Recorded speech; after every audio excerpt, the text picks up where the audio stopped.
Siagulur. Diceritakan di sebuah hutan, terdapat seekor tikus yang jahil. Dia suka sekali mengganggu binatang-binatang lain yang ada di hutan. Pada suatu hari, si tikus pergi berjalan hendak mencari makanan. Di tengah perjalanan, tikus melihat seekor harimau yang tengah tertidur pulas di atas sebuah pohon yang sudah roboh. Kemudian terlintaslah niat jahilnya untuk mengganggu tidur si harimau tersebut. Sembari dia berkata, "Wah, ada si harimau pemalas yang sedang tertidur pulas. Lihat saja, aku akan mengganggu tidurmu, harimau." Tikus kemudian mencari sebuah ranting kecil dan mengulitikin tubuh harimau dengan ranting tersebut. Merasa terganggu, si raja hutan pun terbangun. Ia merasa terganggu. Merasa marah karena tikus lelah mengganggu tidurnya dan berniat memakan tikus kecil tersebut. "Beraninya kau mengganggu tidur siangku, tikus nakal. Sebagai balasannya, aku akan menelan tubuhmu yang kecil itu hidup-hidup." Tikus pun merasa sangat ketakutan dan akhirnya dia berlari menghindari amarah si harimau. Tetapi si raja hutan terus mengejar tikus karena ia sudah terlanjur marah. Dan akhirnya si tikus pun terjebak di jalan buntu dan tidak bisa berlari lagi. Harimau mendekati tikus seraya menyerangai harimau. "Akhirnya kau tidak akan bisa lolos dari kejaranku, tikus jahil."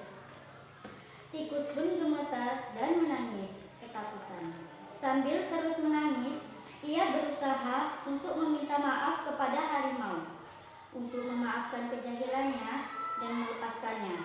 Tikus, "Ampuni aku, harimau, maafkanlah aku. Aku sudah jahil padamu. Aku mengganggu tidur siangmu.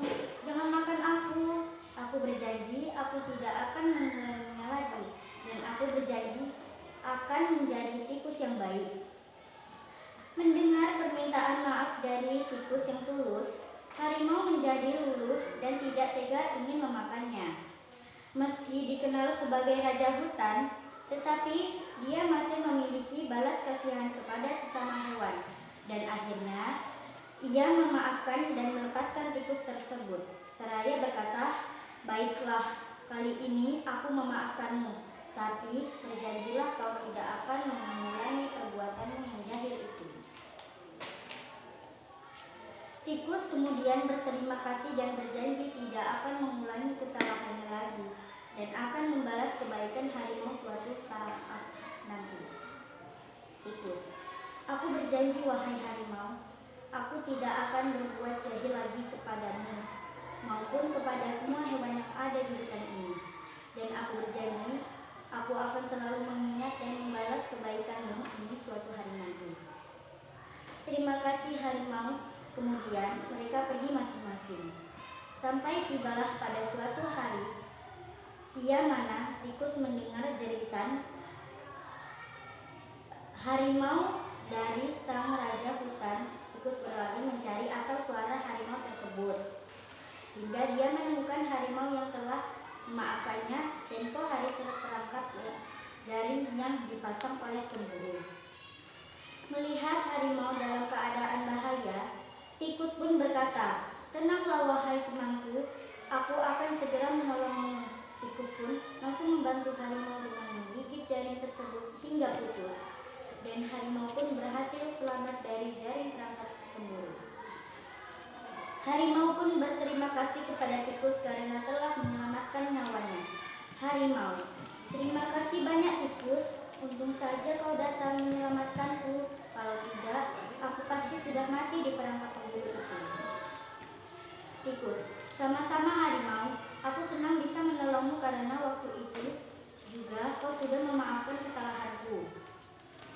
Lalu tikus dan harimau pun segera pergi dari tempat itu dengan perasaan gembira.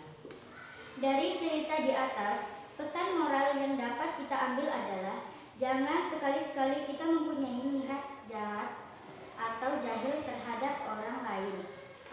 bersama. Karena akan merugikan diri kita sendiri nantinya. Kemudian, tentang pentingnya